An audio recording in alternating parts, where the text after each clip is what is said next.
What is up today, Dallas Cowboys fans, Cowboy Nation? It is Victory Monday. The Dallas Cowboys took care of business yesterday against the Los Angeles Rams in a home game at Cowboy Stadium. A final score, Dallas Cowboys 43, LA Rams 20. Yesterday was the perfect game offensively, I'm going to say, because again, it was I guess you want to say, to me, it was one of the first examples this season. We've seen, I guess, what has been kind of similar to the last few seasons. The Dallas Cowboys were in attack mode. The offense was aggressive, attacking from all angles, getting the ball in different playmakers' hands throughout the entire game. And we all know at the end of the day, that's the number one thing that's going to keep opposing defenses is off balance. So it was a great game. Let's get into it a little bit. Dallas Cowboys versus Los Angeles Rams. This was a game where we saw pretty early on Dak Prescott right here to CeeDee Lamb to start the game off, attacking the middle of the field. One thing we hadn't seen over the last few weeks, I'm going to say, with this team is just that aggressive nature earlier on. We're kind of picking and choosing a little bit early to start games, and sometimes that could not be, I guess you want to say, detrimental to a certain extent because, again, you're not allowing yourself to pretty much jump on teams early. You see Dak Prescott to Brandon Cooks, then Dak Prescott right here to Jake Ferguson. This is one of the prettiest balls I've seen out of Dak Prescott in a while because it was thrown with anticipation. We're talking about right up the middle of the field, the seams. We've seen this a little bit throughout the years with Dalton Schultz, but right here, finally getting Jake Ferguson a little bit more involved. Dak Prescott on this game, 25 of 31, 304 yards, 4 touchdowns. You will see an interception. I want to say an unfortunate interception. It wasn't really a bad ball or anything. Defensive lineman made a great play on it, got his hands up late, tips the ball off of Sean McEwen's hands also coming through and ends up in interception. So, again, Dak Prescott played efficiently, sacked three times out of, I think in this week, 3 times. And what I will say, this offensive line is still obviously a work in progress. And I want to say it was a pretty good start from this O-line at all. So, but we did see them get a little bit more comfortable as the game went on. Right here, Deron Bland with a great tackle on Cooper Kupp to keep the game very within reach, keep the Rams out of the end zone, The Cowboys 7-3 right now. Again, getting back to offense, right here, Dak Prescott, CeeDee Lamb, let's talk about him a little bit. We're talking about a guy that goes over 100 yards receiving in the first half of this game. In receiving, CeeDee Lamb finishes the game out with 12 catches, 158 yards, 2 touchdowns on 14 targets. Efficient game. CeeDee Lamb is the number 1 receiver for this team. This is already known, but we have got to start using him like that week in and week out. We cannot sit here and kind of play around with our food because now we're starting to get to the tougher part of our schedule right now, going against the Eagles next week. Look at this kick, 58 yards from Brandon Aubrey. We have not seen a kicker be as consistent so far, other than we're talking about when the Dan Bailey era and that little stint we had Brett Maher last year before everything fell off the tracks. Brandon Aubrey, we're talking about right here, was going for 58 yards, 2 of 2, just being very consistent. Very consistent. That's nothing more than we can ask for. Deron Bland, great break on this ball. You see Matt Stafford is a little bit late. Cooper Kupp is getting out on his run, and these are playmakers. We already know what Trayvon Diggs is. And when losing Trayvon Diggs, unfortunately, to that torn ACL for the season, we're all sitting here pretty much asking ourselves, who's going to be that guy? Can Deron be that? We've seen Deron Bland start to try to make somewhat of a name of himself. We know for the Dallas Cowboys, we're constantly going to be talked about. Deron Bland is one of those guys that can make himself a little bit more money over the remainder of this year and going to next season. And the Cowboys are going to have to ask themselves, is Deron Bland going to be that future opposite corner? I feel like he's starting to make a name for himself. So Deron Bland is just another playmaker. And again, we're talking about hopefully in the next year. So, of course, we can get a guy like Trayvon Diggs back and healthy, fully healthy. And just now having Deron Bland have that confidence of being a number 1 corner. De facto number 1 corner, I guess I'm going to say on this team right now. That's going to do nothing but make this team even more stronger in the long run. Sam Williams with a great pump block right here. The Cowboys pretty much, I'm going to say, the biggest thing I will give credit for in this game specifically is that we jumped on the Rams early. We put them under, I guess you want to say, gave them lots of doubt early on to start this game. It's 19-3 right here. This is a game that the Cowboys had to be on their best behavior. Kevontae Turpin, he showed many times throughout this game, he is a playmaker. And this was also a big run we're seeing right here. Kevontae Turpin is also going to have a return touchdown that ends up being brought back, illegal block.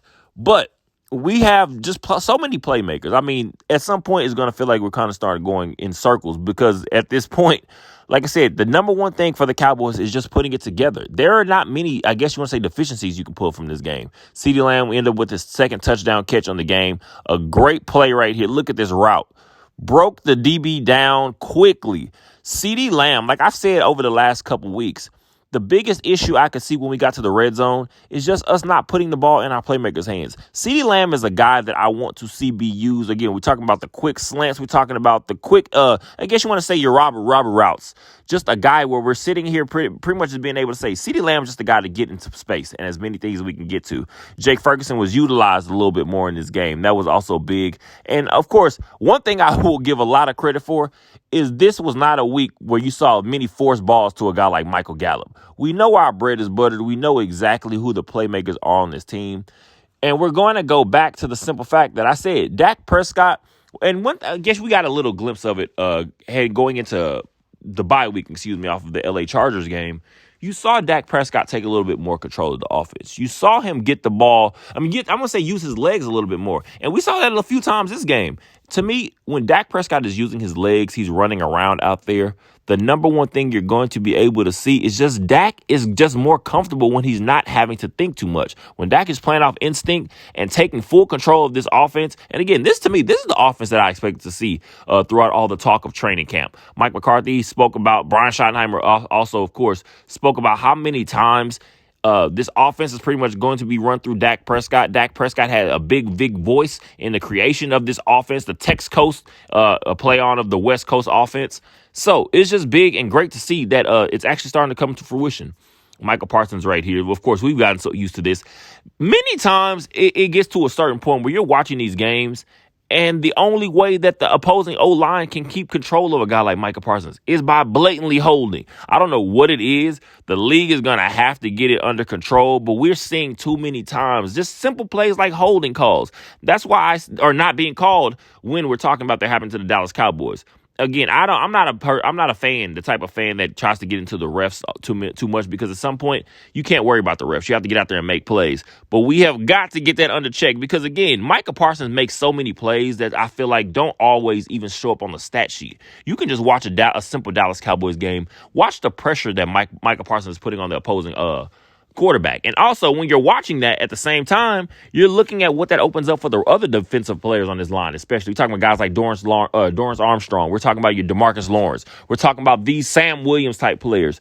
That opens up nothing more than just opening up other opportunities for these other pass rushers. And like I said, so Micah Parsons is one of those guys. Even if you're not seeing it on the stat sheet, just pay attention. Use your eyes. You're going to see the plays he's making. Right here again, CeeDee Lamb, second touchdown of the first half. Again, can't speak too much about it. Like I said, it was just a dominating performance by the Cowboys. This game was a game I was personally kind of keeping an eye on a guy like Cooper Kupp, because we do know he's dealt with a few injuries recently. But again, he still has that playmaking ability. But a guy like Puka Nacua, number 17, receiver for the Rams, has kind of filled in a little bit for Cooper Kupp. I guess you begin the season for the LA Rams. So that's a guy that's starting to work in a little bit more, and we're seeing that he's still utilized. Although Cooper Kupp is back, there's still a guy that you have to keep an eye on. And again, he's going to be somebody to work through, I guess, for this Rams team for the remainder of the season. And we'll see where he goes. His future takes him, I guess.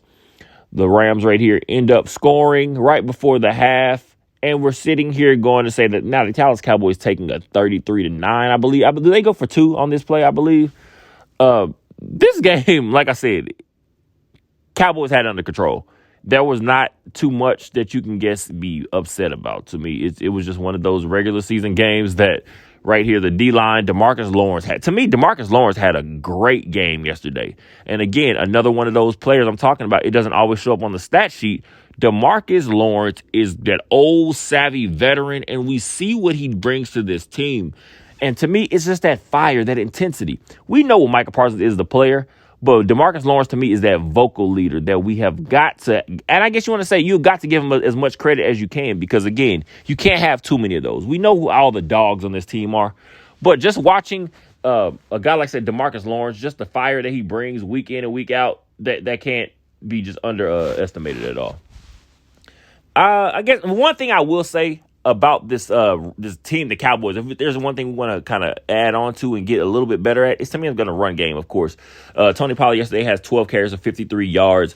Rico Dowdle, 5 carries, 18 yards. Of course, CeeDee Lamb gets an end around, one of those sweeps. We normally get him involved a little bit. 1 carry for 12 yards. Dak Prescott, again, using his legs just a little bit just to keep the chains moving. 4 for 19. That's all I'm expecting from a Dak Prescott. But what I do want to see is, like I said, this offensive line just get better at run blocking. There are certain points, unless we're getting a big play or anything like that, you kind of will see sometimes we'll get very stagnant in the run game. And I feel like now, I said, the meat of the schedule is starting to really come up. You are finding yourself facing the Philadelphia Eagles next week. So we have got to pretty much get everything under complete. I guess you just want to be get a little bit more crisp and more focus on attention to detail. But again, a game yesterday, the Dallas Cowboys beat the LA Rams 43-20. It was and I want to say one thing for sure. This offense is going to look its best as we continue to get guys like Brandon Cooks involved. Brandon Cooks, 3 catches for 49 yards, a touchdown. Brandon Cooks, to me, we have seen over the beginning of this season so far, he has not, I guess you want to say, made any big plays, really. But you can kind of see just the skill set, even though we weren't really hitting on these plays. You can see he is a field stretcher. And I'm just glad we're starting to use him a little bit more in that sense, because, again, Brandon Cooks is being wasted. If we're using him just simply to be one of the quick quick pass receivers, you're not using him to his full capabilities, because, again, we know he can still make some of these middle of the field catches, of course, like a guy similar to a guy like CeeDee Lamb. Of course, he's a little smaller, so that can also be an advantage to you sometimes. A smaller guy like Brandon Cooks is going to get lost in the middle of that defense. But Brandon Cooks, we're talking about a guy still with legit 4.2, 4.3 speed. If you put him in the position, I guess you want to say put him in the position to be able to make these big downfield plays, we're going to be able to be unlocked so much more just for this team overall. I believe the touchdown catch he ends up having from Dak Prescott later on in this game, apparently he comes to the sideline, pretty much tells Mike McCarthy, a stutter and go is going to be a touchdown as long as we hit it. A stutter and go. And he goes out there, and Mike McCarthy calls it for him, and Dak Prescott lays out a beautiful ball for him. To me, you can't put too much right here. Look at what I'm talking about. Brandon Cooks, he still has the potential, like I said, to be a big playmaker for this team, and we're going to keep working through it. So the Dallas Cowboys, once again, 43-20 versus the LA Rams. This is a game that we're going to have to just say, bringing your team, I guess you want to say the Dallas Cowboys now sitting at 5-2 and 3-0 at home. We do know this is going to be a division battle. The Philadelphia Eagles sitting at 7-1. The Dallas Cowboys sitting right behind that in the division. We know the NFC East is something that's always going to be of a battle. You don't know who's going to be the teams that find themselves in the mix at the end. The Washington Commanders are a team that you can't, I guess, just rub your nose at, because, again, they put up a fight against the Philadelphia Eagles. The Philadelphia Eagles had to pull that game out late. So the Commanders, they've shown Sam Howell can be an NFL quarterback up to this point. He's had some struggles here and there, but we've seen Sam Howell have some nice, solid games. So you cannot sleep on a team like that. The New York Giants, I mean, they're sitting at 2-6 in the division right now. No one's expecting them to make a push or anything. Also dealing with the QB injuries, things like that. We're going to, but again, this is a team that you still have can catch you slipping on any single random Sunday. So the division is going to come down to a tight battle. But I feel like as long as the Dallas Cowboys just take advantage of and can keep control of the things that we can control, we're going to be in a great position, because, again, this division is far from over. The Philadelphia Eagles sitting at 7-1, Dallas Cowboys sitting at 5-2. We're going to be in a fight next Sunday. Hopefully the Dallas Cowboys are able to come in here, not play around with their food, and just show. The 49ers game was a one-off. This is still a very dominant team if we're playing at our best. And I feel like this is going to be, again, just one of the, and I guess you want to say the next step. Although, of course, after the 49ers game, the Philadelphia Eagles game is going to be the perfect opportunity for the Cowboys to show what they can do. Dak Prescott going 25 of 31, 304 yards, 4 touchdowns, the 1 interception off a great tip ball, I guess, by the defensive lineman. So again, even I'm not really putting that on Dak Prescott yesterday. It was an efficient game. It was a flawless game in under my estimation. I'm gonna say personally, this is my belief. This is the best game Dak Prescott has played this season. Of course, because again, it was the most close, I guess you can say, to what we have become accustomed to over the last few years. We're talking about a guy that took control of the entire offense, and you can tell everything was rolling through Dak Prescott. We were attacking on offense. We were pushing the ball downfield. We were taking advantage of those seams. We saw the touchdown pass to Jake Ferguson from Dak Prescott. A beautiful ball down the seams. Jake Ferguson makes a great play on the ball in the end zone. Touchdown. We also see multiple occasions Dak Prescott getting the ball to CeeDee Lamb, again, just in a quick slant game. And again, we all know at the end of the day, CeeDee Lamb is probably the best playmaker on this offense completely. So you get CeeDee Lamb just the ball as many opportunities as possible. You're going to find yourselves in a better position, I guess,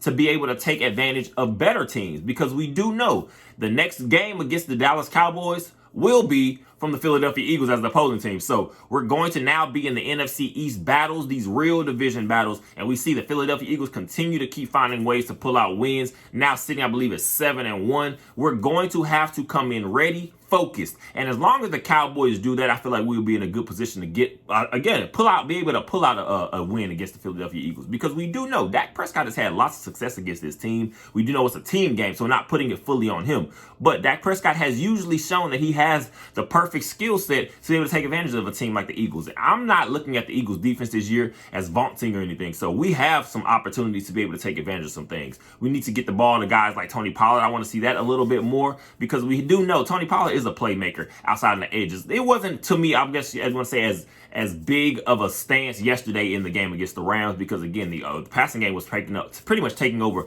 a lot of that work. But Tony Pollard is going to be able to be used to me in the screen game, I believe, getting the ball again in the running game, just outside on the edges a little bit, and we'll see exactly what this I guess the formula is going to be for success against the Philadelphia Eagles. Also, guys like Brandon Cooks, Jake Ferguson, we saw them get a little bit more involved. And I feel like as long as we continue to add to this game, our game scripts, our regular formula of success on offense, we're going to be good to go. So the Cowboys are now sitting here at 5-2. We now have shown that we have the ability to make some plays. So let's just hope we can keep it consistent. The play calling especially can just remain consistent, and we can keep seeing an aggressive style Dak Prescott, because that's when the Cowboys are at their best. As always, I appreciate you guys for all the support. Go ahead and like, subscribe, and for sure, I want to see you guys' comments, because I want to know what your opinions are on this team going forward throughout the remainder of this regular season especially. So, as always, go Cowboys.